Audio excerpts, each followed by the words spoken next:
Alors, c'est pas la maladie de Charcot, chérie, hein, parce que sinon j'aurais plus que 2 ans à vivre. C'est la maladie de Charcot-Marie-Tooth. Ben, je pense que c'est 3 mecs qui ont découvert le truc. Donc, il doit y avoir Charcot qui a découvert aussi la maladie de Charcot. Le gars était un génie. Et ensuite, il doit y avoir Marie et tous, quoi. Enfin, on ne sait pas. Moi, j'étais suivie parce que j'ai le pied creux depuis toujours. Mon pied, on dirait qu'il est moulé dans un loup-boutin. Ça, c'est la version sexy. Disons, ils sont un peu en racines de gingembre, quoi. J'étais suivie par une podologue, bon, qui faisait pas grand-chose. Et un jour, il y a un autre podologue qui m'a dit, mais est-ce que ce serait pas neurologique? Et du coup, j'ai revu cette nana qui me voyait depuis que j'avais 12 ans. Et je lui ai dit, dis donc, est-ce que ce serait pas neurologique? Et elle me dit, ah mais oui, vous avez raison.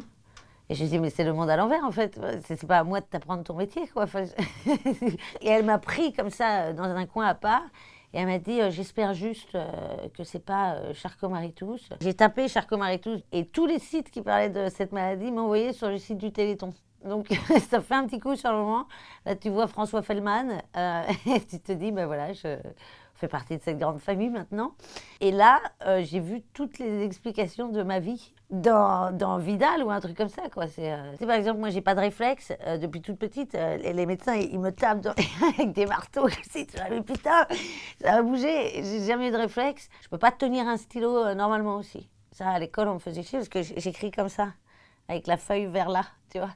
Et du coup, ils faisaient chier mes parents. Et ils disaient, mais pourquoi elle écrit pas comme une personne normale? Et je leur disais, mais foutez-lui la paix, elle écrit bien comme elle veut. T'as pas d'équilibre, problème de marche et tout.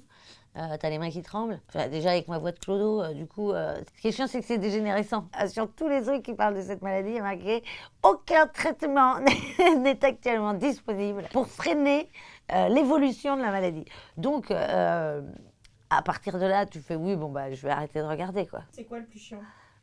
Oh, c'est surtout le mal de dos, je pense. Ouais. Enfin, parce que tu ne peux pas rester debout, quoi, longtemps. C'est pour ça que j'ai choisi de faire du stand-up. Tu remarqueras que j'ai toujours soit je suis accrochée à un pied de micro, c'est ma canne de scène, soit j'ai un tabouret haut où je m'appuie comme ça. Moi, le truc, c'est que du coup, comme ça se voit pas, quand je sors la carte, t'as vite l'impression, la carte handicapée, t'as vite l'impression que j'ai falsifié le truc, quoi. C'est terrible parce que 80% des handicaps sont invisibles. Enfin, quand ça se voit pas, vraiment, tu te prends des bâches assez, assez violentes. Je faisais une queue de PCR et il y avait une queue de 200 mètres. Et du coup, je passe devant tout le monde. Bon, déjà, tu sens la haine de ces 200 personnes.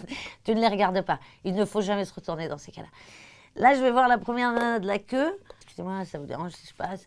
Elle dit, ah non, c'est bon, ça fait 1 heure et demie que j'attends. Je lui dis, non, non, mais c'est la carte handicapée, en fait, je ne peux pas attendre tout ce temps. Elle me dit, ah, bah, si vous êtes handicapé, bah, allez-y. Bon, déjà, c'est un peu humiliant. Je me mets vraiment à côté d'elle. Et là, tu as une nana avec une poussette qui arrive et qui voulait gratter la place aussi. Et elle dit, ah non, c'est bon, hein, les handicapés, les bébés, puis quoi après?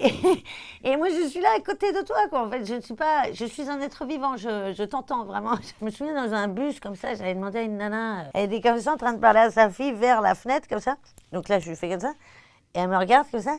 Elle me dit, non, j'allais la tenir à cette dame là-bas, à la place, tu sais, elle a choisi une vieille qui était au fond du bus, quoi. Et la vieille, elle lui a dit, non, non, mais ça va, en fait, je suis là, je suis bien avec mon caddie et tout. Si, si, vraiment, allez-y. Donc, elle ne voulait pas me donner la place. Et c'est très humiliant de la sortir, cette carte.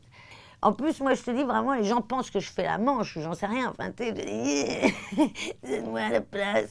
Dans un aéroport aussi récemment, j'ai demandé au mec de l'aéroport de me faire passer devant. Et du coup, je passe devant tout le monde quand ça s'ouvre. Et là, t'as une nana qui dit oui, ça c'est encore les juifs, hein, toujours à vouloir gratter la place. Et je l'entends, je fais waouh. Alors là, on est carrément plus, c'est plus du anti-handicap. Là, on est sur de l'antisémitisme. Je lui ai dit, bah, je sais que de temps en temps, on me prend pour une ashkénaze, mais je ne suis pas juive, madame. Et voilà la raison du fait que je passe devant vous, en fait.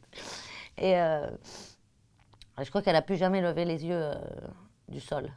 En France, on est vraiment des brêles en ce qui concerne les handicapés, quoi. Il n'y a rien fait pour les handicapés. Enfin, c'est une catastrophe, quoi. Alors qu'il y a des pays, vraiment, tu la montes, la carte, tout de suite, tu as l'impression d'être la reine d'Angleterre. Il y a même des frontières où tu peux garder tous tes liquides si tu es handicapé. Tu peux vriller terroriste assez rapidement. Très facile. Les douleurs, en fait, il faut jamais trop en parler parce que, en fait, ça te rappelle que tu as mal, en fait. Bon, après, va dire ça à un grand brûlé, non. Parce que Le grand brûlé, tu vas pas lui dire oh, oui, bon, essaye d'oublier que t'as mal. Non, là, il faut lui donner de la morphine très rapidement. Mais bah, c'est comme si on t'avait roulé dessus, ouais, sur la colonne vertébrale. Moi, c'est la sensation que ça me donne. Et ils ont essayé de me mettre sous morphine pendant longtemps. Mais bon, j'ai déjà arrêté l'héroïne, on va arrêter, quoi, tu vois. Donc, c'est un peu comme si tu vas finir ta vie sous morphine. Donc, moi, j'ai plus rien. Je peux faire, comme j'ai dit, de la kiné ou des trucs comme ça, mais c'est pas révolutionnaire.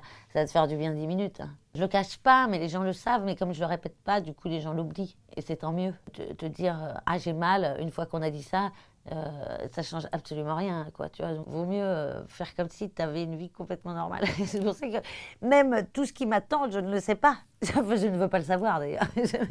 Je le verrai bien à un moment donné. Je fais, oh, tiens.